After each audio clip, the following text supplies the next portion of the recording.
प्रकाशित वाक्य 2 और 3 अध्याय में आसिया की 7 कलीसियाओं को लिखे गए पत्र का उल्लेख है।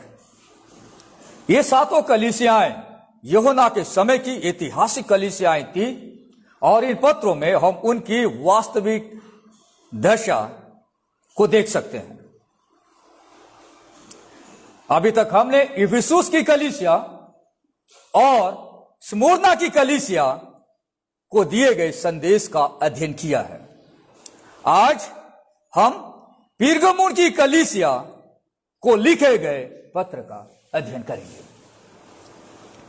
सबसे पहले पत्र प्राप्त करने वाली कलीसिया का नाम यहां पे बताया गया है। आप देखिए पद 12 में, पिरगमुन की कलीसिया के दूत को यह लिख। पिरगमुन की कलीसिया के मैसेंजर को लिख। पिरगमुन की कलीसिया के पास्टर को लिख। यीशु मसीह यूहन्ना से कहता है कि तू उस कलीसिया के अगुवे को लिख, उस कलीसिया के लिए लिख। Pergamum was the political capital of Asia Minor. उस समय परगमुन शहर एशिया माइनर की राजधानी थी। उसी से आप अंदाजा लगा सकते हैं कि यह शहर कितना महत्वपूर्ण शहर रहा होगा फर्स्ट सेंचुरी में, जब इस शहर में पाए जाने वाली कलीसिया को पत्र लिखा जा रहा है। स्मुरना से नॉर्थ की ओर 45 मील की दूरी पर बसा यह शहर था और एजियन सी से 20 मील की दूरी पर यह बसा हुआ था। इस शहर को उस जमाने में यूनिवर्सिटी टाउन कहा जाता था, विश्वविद्यालय नगर कहा जाता था। और यहां पर एक बहुत बड़ी लाइब्रेरी थी और इस लाइब्रेरी में 2 लाख वॉल्यूम थे, 2 लाख चर्म पत्र थे। कल्पना करिए कितना महत्वपूर्ण यह नगर था, एजुकेशन सेंटर था। इस शहर में चर्म पत्र का आविष्कार हुआ था। वेलम कहा जाता है जिसे इंग्लिश में। कई सारे लोग आप नहीं समझ पाएंगे वेलम क्या होता है। आज हमारे पास एक पेपर है जहां पे हम लोग लिखते हैं, कापियां आती है, लिखते हैं। पहले जमाने में, उस जमाने में लोग चर्म पत्र पर लिखा करते थे। उस चर्म पत्र का आविष्कार जिसे इंग्लिश में वेलम कहा जाता है, वो इस जगह पे हुआ था, परगामुन पे। जो एनिमल के जो स्किन होते हैं उससे यह मटेरियल तैयार किया जाता था और वहां पे लोग लिखा करते थे पहले जमाने में। उसका आविष्कार, इन्वेंशन इस शहर में हुआ था। इस शहर के लोग एम्परर वर्शिप किया करते थे, यानी सम्राट पूजा का केंद्र था ये। रोमन जो एम्परर होते थे, रोमन जो सम्राट होते थे, उनकी पूजा का यह केंद्र था। इस शहर में कई सारे मंदिर बने हुए थे अन्य जातियों के, कई सारे देवताओं की वे पूजा करते थे। और एक बहुत बड़ा मंदिर एक देवता का वहां बना हुआ था जिसे अस्क्लेपियस कहा जाता है।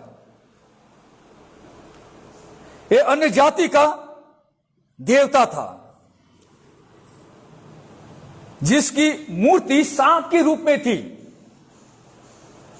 यानी सांप इस देवता का प्रतीक था। सांप की वे लोग पूजा किया करते थे, यानी यह शहर मूर्ति पूजक शहर था। और इस देवता को वे लोग औषधि और उपचार का देवता के रूप में पूजते थे। आज इस शहर को बरगामा कहा जाता है। बरगामा आज भी अस्तित्व में है, उसी साइट में बरगामा शहर आज बसा हुआ है। यह चर्च कैसे स्टैब्लिश हुआ, बाइबल में स्पष्ट तौर से नहीं लिखा गया है, पर जब हम प्रेरितों के काम 19वां अध्याय 10 पद को पढ़ते हैं, जब पौलुस वहां पे एशिया माइनर में प्रभु का प्रचार कर रहा था, तब उस दौरान एशिया के रहने वाले लोगों ने सुसमाचार सुना था, तो उसके वचन को सुनकर यह कलीसिया भी अस्तित्व में आई थी। यह कलीसिया चारों तरफ से पैगन कल्चर से, मूर्ति पूजक संस्कृति से घिरी हुई थी। Same atmosphere right now in our country. आज प्रभु के मानने वाले लोग चारों तरफ मूर्ति पूजक संस्कृति से घिरे हुए हैं। वैसा ये शहर था, पर इस शहर में परमेश्वर की कलीसिया बनी थी। आज परमेश्वर इस वचन के द्वारा मुझसे और आपसे बातचीत करना चाहता है।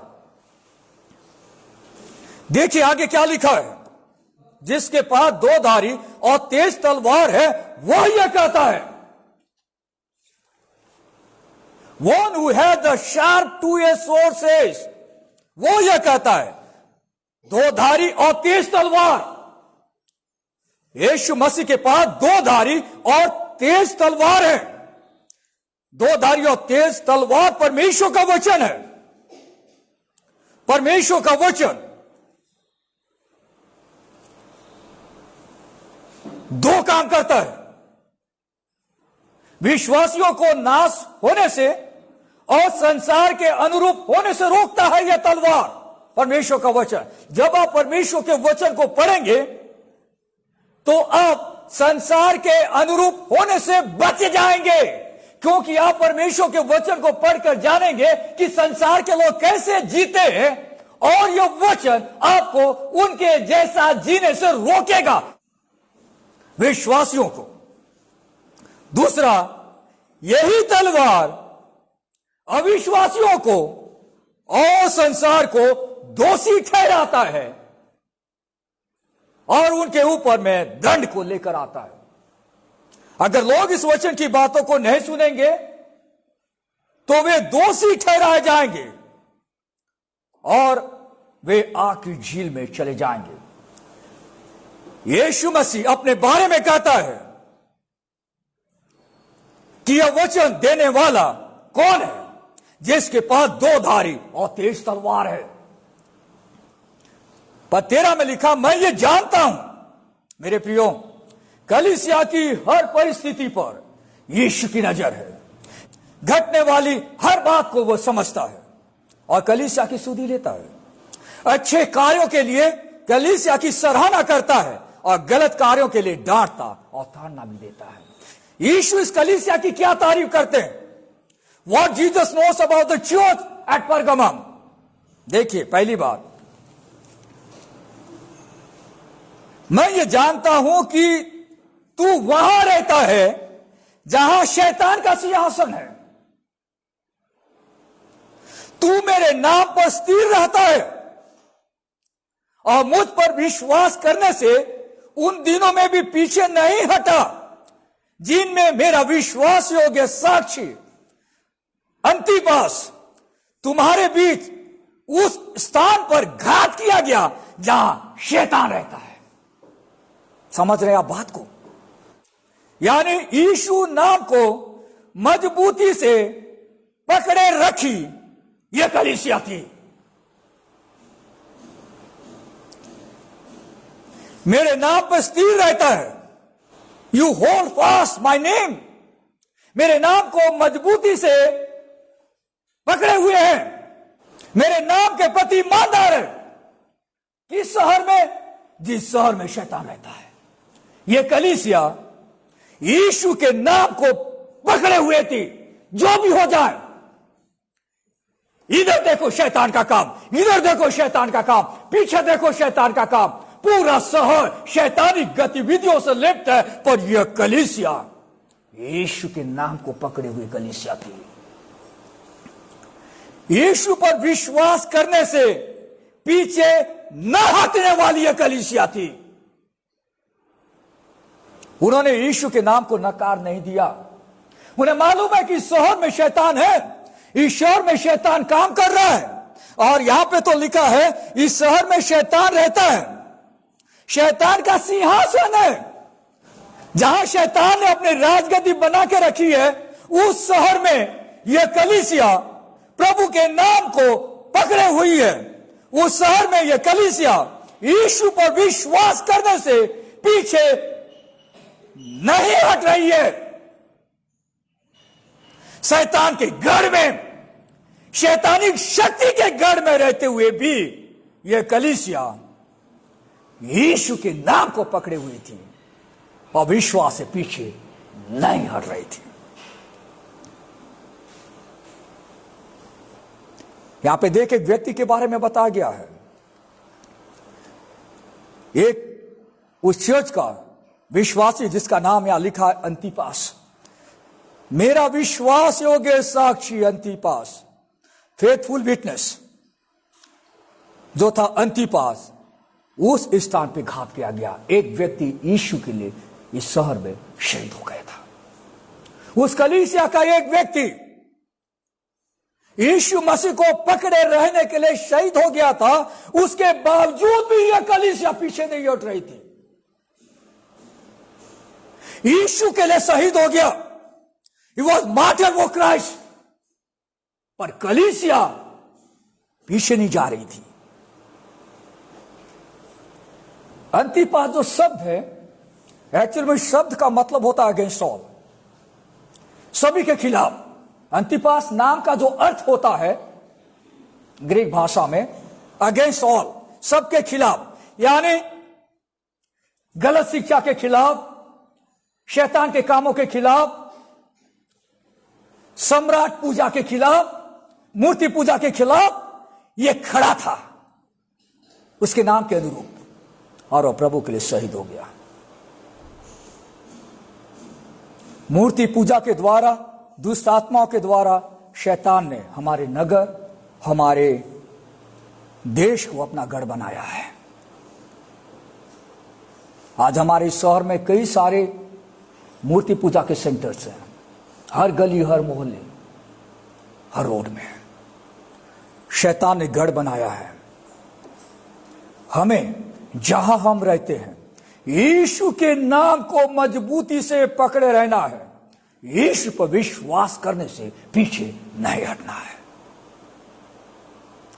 हमें जहां हम रहते हैं यीशु के नाम को मजबूती से पकड़े रहना है, यीशु पर विश्वास करने से पीछे नहीं हटना है। इस कलीसिया का दोष क्या है? आइए देखिए पद 14। पर मुझे तेरे विरुद्ध कुछ बातें कहनी है, क्योंकि तेरे यहां कुछ ऐसे हैं जो बिलाम की शिक्षा को मानते हैं, जिसने बालाक को इस्राएलियों के आगे ठोकर का कारण रखना सिखाया कि वे मूर्तियों पर चढ़ाई गई वस्तुएं खाएं और वे विचार करें। इस कलीसिया की कमजोरी क्या थी? इस कलीसिया का दोष क्या था? इन्होंने बालाम की शिक्षा को पकड़ कर रखा था। ये बालाम है कौन? अगर आप गिनती की पुस्तक पढ़ते हैं 22 और 24 अध्याय, तब आप वहां समझ पाएंगे एक घटना का उल्लेख है। इस्राएली कनान देश में जा रहे थे और उस समय जिस रास्ते से वे गुजर रहे थे वो रास्ता मोआब के क्षेत्र में आता था, और उस देश का राजा डर गया कि इस्राएली उसके क्षेत्र को ले लेंगे। क्या सलाह उसने दिया उस देश के राजा को? उसने बताया कि इन्हें आपके समाज की स्त्रियों से शादी करने के लिए टेम्प्ट करना और इन्हें मूर्ति पूजा करने के लिए प्रेरित करना। ध्यान से सुनिए, आज यह एक भीषण समस्या है क्रिश्चियनिटी का। ध्यान से सुनिए,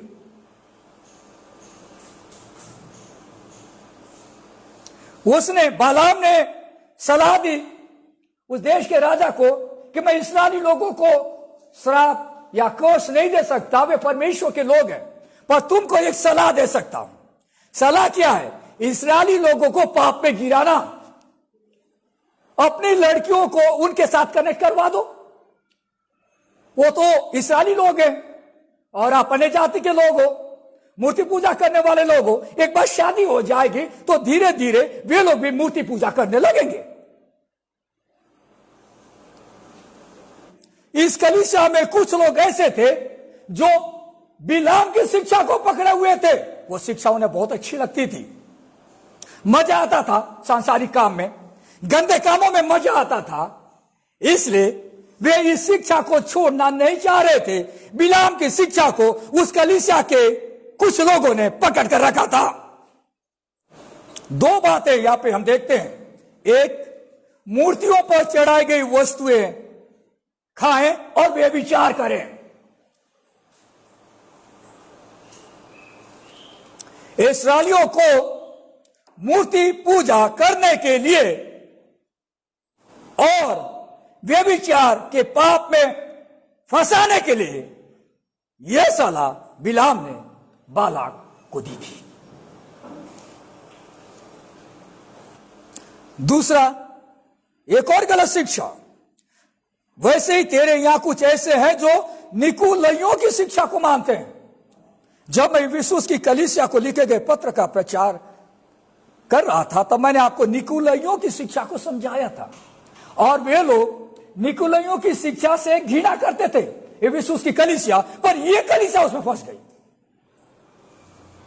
गंदे कामों को बढ़ावा देना, व्यभिचार के पापों को बढ़ावा देना कलीसिया के अंदर में हो रही थी। आज कई जगहों में इस प्रकार की घटनाएं घट रही है। इमोरालिटी ने, अनैतिकता ने कलीसिया को जमीन में धकेल दिया है।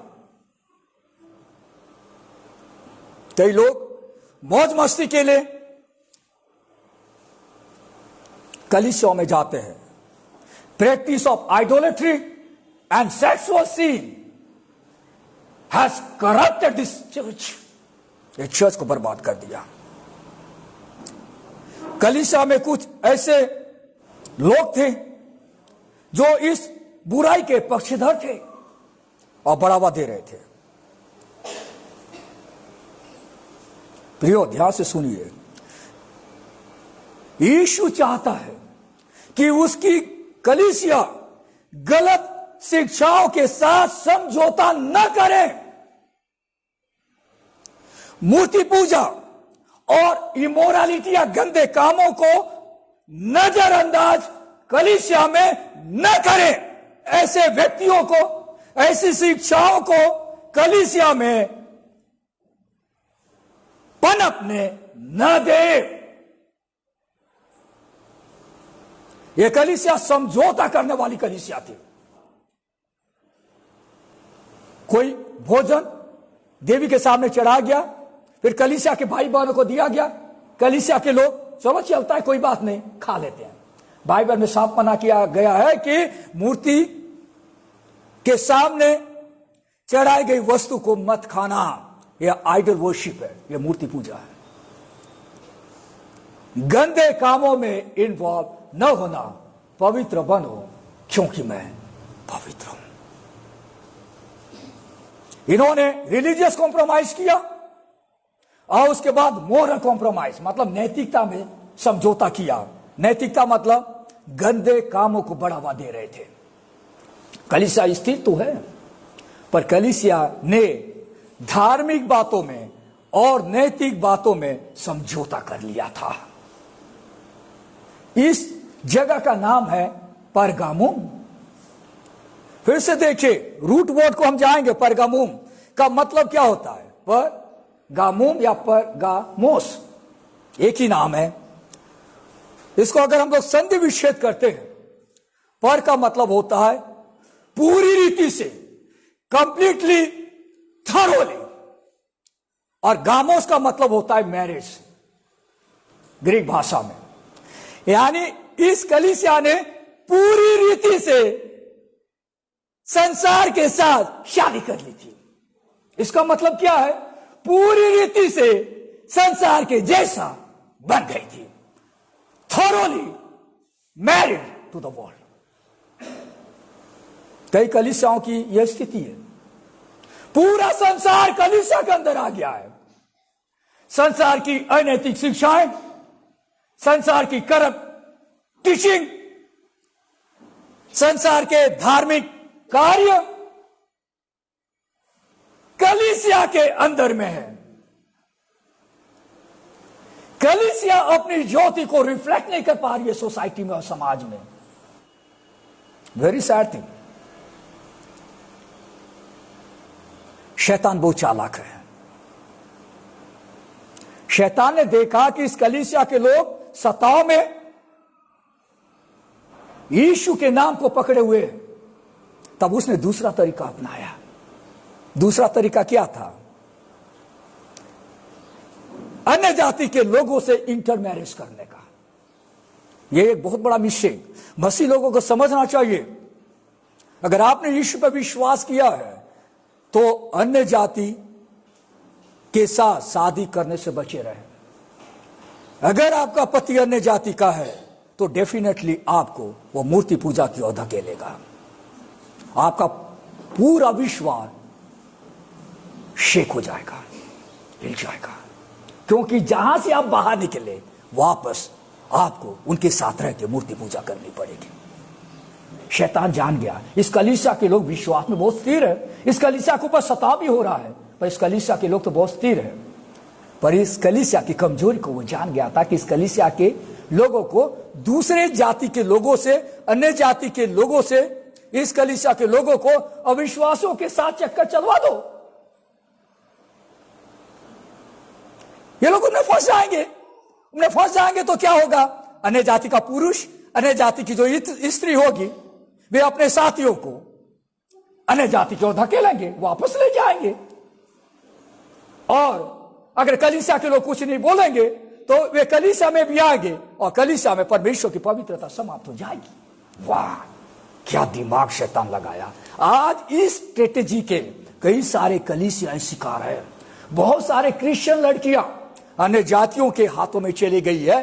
कितनों के डिवोर्स हो गए हैं, कितने लोग अभी हिंदू लोगों के जैसा बन गए हैं। उनकी जीवन शैली पूरी मूर्ति पूजक जीवन शैली में बदल गई है। This is what the strategy Satan applies to destroy the body of Christ. यीशु की कलीसिया को डिस्ट्रॉय करने के लिए यह काम कर रहा है। वो जानता है कि बहुत बढ़िया प्रलोभन है। क्या होता है? अन्य जाति की है तो कई सारे लोग मसीहों में एक बहुत गलत विचारधारा को लेकर चलते हैं। कहते हैं कि अरे एक आत्मा बचा लेंगे करके, और सोचते हैं कि एक आत्मा को बचा लेंगे दूसरे समाज से शादी करके। पर उनको ये नहीं मालूम है कि उसके चक्कर में वचन की आज्ञा को तोड़कर वो व्यक्ति ही उसके अंडर में चला जाता है और वो यीशु से दूर अपने जीवन को जीता है। कुछ दिन तक गाड़ी बढ़िया चली और गाड़ी चलने के बाद पता चला कि दोनों के बीच में अब अनबन शुरू हो गए। पत्नी एक तरफ जाना चाहती है, पति एक तरफ जाना चाहता है। दोनों के बीच में क्लैश, दोनों के बीच में मारपीट। वो बात समाज में आ गई और वो बात पुलिस कोर्ट तक पहुंच गई और डिवोर्स और तलाक की स्थिति भी आ जा रही है। कलीसिया के लोगों को चेतावनी देने के लिए परमेश्वर का वचन है। मैं चाहता हूं कि हमारी कलीसिया का हर व्यक्ति सही चुनाव करे अपने लाइफ में कि भविष्य में आने वाली परेशानियों से बचा जा सके। शैतान जानता है कि किस प्रकार की परीक्षा एक विश्वासी और एक कलीसिया को कमजोर और नष्ट कर सकती है। उस कलीसिया को क्या सलाह दिया गया है? चेतावनी देखिए पद 16 में, अतः मन फिरा। अगर कोई इस प्रकार के पाप में जा रहा है तो उसे अपने मन को फिरा लेना चाहिए और डायरेक्शन चेंज कर देना चाहिए। कोई व्यक्ति अगर इस पाप के टेम्पटेशन में फंसता जा रहा है तो उसे प्रभु से प्रार्थना करने की आवश्यकता है। प्रभु तू मेरी सहायता कर कि मैं मूर्ति पूजा की ओर न झुकूं, मैं गंदे कामों की ओर अपने दिमाग को न भटकाऊं, गलत निर्णय मेरे लाइफ में न लूं। प्रभु तू मेरी मदद कर, तू मेरी सहायता कर। यहां पे विश्वासियों को बताया गया है, जो सही विश्वासी हैं, कि रिपेंट करें और इस प्रकार की शिक्षाओं से दूर रहे और इस प्रकार के शिक्षकों को कलीसिया से बाहर निकाल दें। अगर कलीसिया में गलत शिक्षक रहेंगे, कलीसिया भ्रष्ट हो जाएगी। अगर कलीसिया का अगुवा गलत शिक्षकों के बारे में कलीसिया को न बताए तो कलीसिया भ्रष्ट हो जाएगी। कलीसिया समझौता करने वाली कलीसिया बन जाएगी। रिपेंट करे, मन फिराए और इस प्रकार की शिक्षा से दूर रहे और इस प्रकार के बुरे शिक्षकों को जोर से बाहर निकाल दे। गंदे कामों को प्रमोट करने वाले लोगों को जोर से बाहर निकाल दे। गलत शिक्षाओं को बढ़ावा देने वाले लोगों को कलीसिया से एक्सपेल कर दे। अगर वे ऐसा नहीं करेंगे तो क्या होगा? देखिए, अतः मन फिरा, नहीं तो मैं तेरे पास शीघ्र ही आकर अपने मुख की तलवार से उनके साथ लड़ूंगा। मुख की तलवार से उनके साथ लड़ूंगा। पूरी कलीसिया को एड्रेस किया गया है और कलीसिया से कहा गया है कि मन फिराएं, क्योंकि उस कलीसिया में कुछ लोग इस पाप के शिकार हो गए हैं। कलीसिया को रिपेंट करने की आवश्यकता है। कारपोरेट डिसिप्लिन आएगा, पूरी कलीसिया पे डिसिप्लिन आएगा। परमेश्वर पूरी कलीसिया को ताड़ना देगा कुछ लोगों के पाप के कारण में। गलत शिक्षा और अनैतिक व्यवहार का सामना आज भी कलीसिया कर रही है। इट्स अ बिग चैलेंज, ये एक बड़ी चुनौती है। पर यीशु इस कलीसिया के साथ प्रतिज्ञा करते हैं। क्या प्रतिज्ञा करते हैं? आइए पद 17, जिसके कान हो वह सुन ले कि आत्मा कलीसियाओं से क्या कहता है। जो जय पाए उसको मैं गुप्त मन्ना में से दूंगा और उसे एक श्वेत पत्थर भी दूंगा और उस पत्थर पर एक नाम लिखा हुआ होगा जिसे उसके पाने वाले के सिवाय और कोई नहीं जानेगा। This is the promise. किसको? जो जय पाए। जो जय पाए। जय पाया हुआ व्यक्ति कौन है? जो मूर्ति के सामने चढ़ाए गए भोजन को खाने से मना करता है, यानी वो जय पाया हुआ इंसान है। वो सामने वाले को बताता है, भैया ठीक है, आप मुझे खाना खाने के लिए बुलाइए, मैं आऊंगा, पर मूर्ति के सामने चढ़ा हुआ खाना मुझको मत दो। वो जय पाया हुआ इंसान है। कौन है जय पाया हुआ इंसान? जो अपने आप को पवित्र बनाए रखता है, व्यभिचार के पापों से, गंदे कामों से, इमोरल एक्टिविटी से जो अपने आप को बचाए रखता है, वो इंसान जय पाया हुआ इंसान है। गंदे काम में बहुत मजा आता है लोगों को। गंदे कामों का बड़ा बिजनेस भी है। गंदे कामों की चर्चा बहुत ज्यादा होती है क्योंकि उसमें मजा आता है। पर मजे के चक्कर में इंसान अपने जीवन को बर्बाद कर देता है। कई सारे लोग ज्यादा मजे पाने के चक्कर में कई बीमारियों के शिकार हो जाते हैं। कई लोगों के साथ गंदे संबंध बनाने के बाद कई बीमारियों के शिकार हो जाते हैं और कई ऐसी बीमारियों के शिकार भी हो जाते हैं जो उन्होंने कभी सोचा नहीं था। तब तो पछता रहे हैं, पर उपाय कुछ नहीं है, रेमेडी कुछ नहीं है, बजाय मौत। परमेश्वर का वचन चेतावनी देता है। कौन जय पाया हुआ इंसान है? जो अपने आप को संसार में मिलने से रोके हुए हैं, वो जय पाए हुए इंसान है। उनके लिए प्रतिज्ञा, उनके लिए प्रॉमिस है। नंबर 1, उसको मैं गुप्त मन्ना में से दूंगा। मन्ना, बाइबल में हम मन्ना के बारे में पढ़ते हैं, इस्राएली प्रजा को दी गई थी। यीशु मसीह कहता है कि वो स्वर्ग की रोटी है। Unseen source of believers nourishment and strength. Yeshu वो जीवन की रोटी है जिससे आपको ताकत और सामर्थ मिलती है। इस्राएली लोगों ने जंगल में मन्ना खाया, ताकत उनको मिला, पर कुछ समय के बाद वे मर गए। यीशु जीवन की रोटी है और जीवन की रोटी हमें भोजन देता है। वर्तमान में अगर आप यीशु के साथ चल रहे हैं तो यीशु मसीह आपको आशयपूर्ण तरीके से संभाले रहेगा इस दुनिया में। गुप्त मन्ना का मतलब ऐसा मन्ना, ऐसा भोजन जो हिडन है, वो कैसे आपके पास पहुंचता है आप भी नहीं जानते।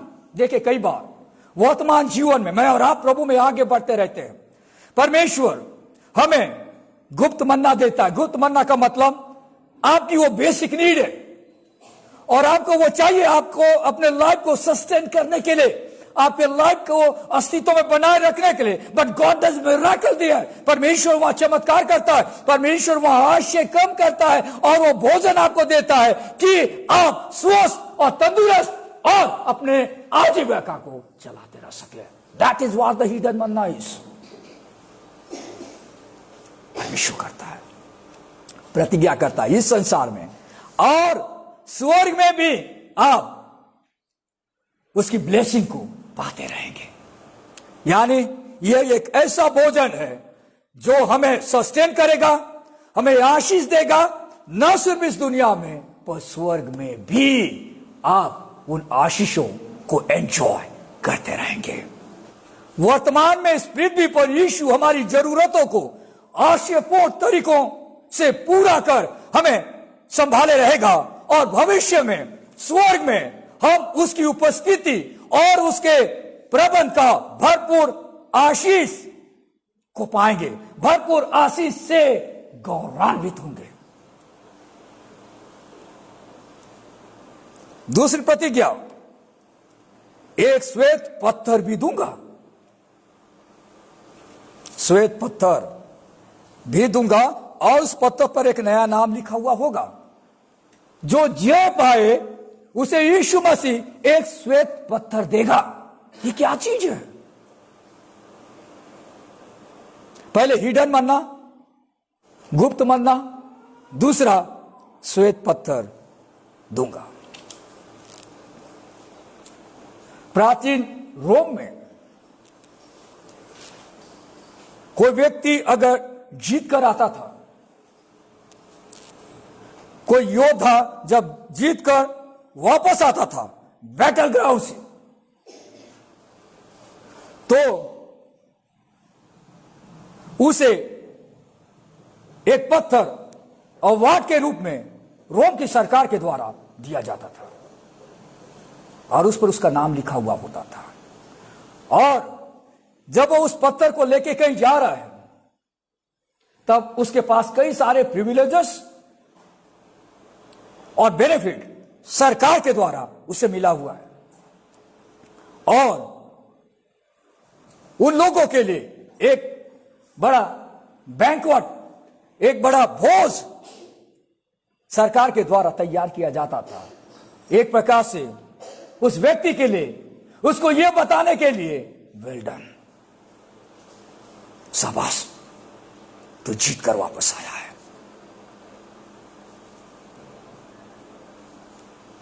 मेरे प्रियो, जब मैं और आप यीशु पर विश्वास कर स्वर्ग में जाएंगे तो यहां पर लिखा है कि हर विश्वासी को एक श्वेत पत्थर मिलेगा। किस टाइप का पत्थर है हम नहीं जानते, इट्स अ मिस्ट्री। उस पत्थर में एक नाम लिखा हुआ होगा, यह भी बताया गया है। पर हम इतना जानते हैं कि यह एक ऐसा पत्थर होगा जिस पत्थर के जरिए हम उस विजयी महोत्सव का हिस्सा बनेंगे जो स्वर्ग में यीशु मसीह अपने विश्वासियों को देगा। विजयी महोत्सव, विक्ट्री सेलिब्रेशन इन हेवन। विजय महोत्सव का हिस्सा बनेंगे विशेष भोज में शामिल होंगे, विशेष व्यक्तिगत इनाम मिलेगा हर विश्वासी को। ये किस टाइप का इनाम होगा हमें नहीं मालूम। यहां पर लिखा है, और उस पत्थर पर एक नाम लिखा हुआ होगा जिसे उसके पाने वाले के सिवा कोई न जानेगा। यानी जब आप स्वर्ग में होंगे तब यह पत्थर आपको मिलेगा, पर उस पत्थर में क्या लिखा हुआ है, किसका नाम लिखा हुआ है, सिर्फ जो पाने वाला व्यक्ति है वो ही जानेगा। यह परमेश्वर का स्पेशल रिवॉर्ड उन विश्वासियों के लिए है जो यीशु के नाम को मजबूती से पकड़े हुए हैं, जो यीशु के नाम पर विश्वास करने से पीछे नहीं हटे और जय पाया। स्वर्ग में स्पेशल रिवॉर्ड उन लोगों के लिए रखा गया है। कुछ बातों को ध्यान से सुनिएगा। इसलिए सही शिक्षा जाने, सही शिक्षा पर बने रहे, गलत शिक्षा के साथ समझौता कर कलीसिया को भ्रष्ट न करें। इस कलीसिया ने गलत शिक्षा के साथ समझौता किया। नंबर 2, शैतान के गढ़ में यीशु के नाम को मजबूती से पकड़े रहे। आप जो भी गांव और समाज में रहते हैं, उस गांव में शैतान का गढ़ है। शैतान के गढ़ में यीशु के नाम को मजबूती से पकड़े रहे, विश्वास करने से पीछे न हटे। तीसरा, मूर्ति पूजा और व्यभिचार का पाप कलीसिया को भ्रष्ट करता है, इससे बचे। मूर्ति पर चढ़ाई गई वस्तुएं न खाएं, परिणाम दुखदायी होगा। चौथा, गलत शिक्षा को टॉलरेट करना, गलत शिक्षा पर कुछ न बोलना, गलत शिक्षा का समर्थन करना कलीसिया को दूषित करना होता है। जय पाए विश्वासी को यीशु गुप्त मन्ना देगा और एक श्वेत पत्थर भी देगा। Great promise, great promise. आइए प्रार्थना करें। प्यारे परमेश्वर, हम आपको धन्यवाद देना चाहते हैं सुंदर वचन के लिए।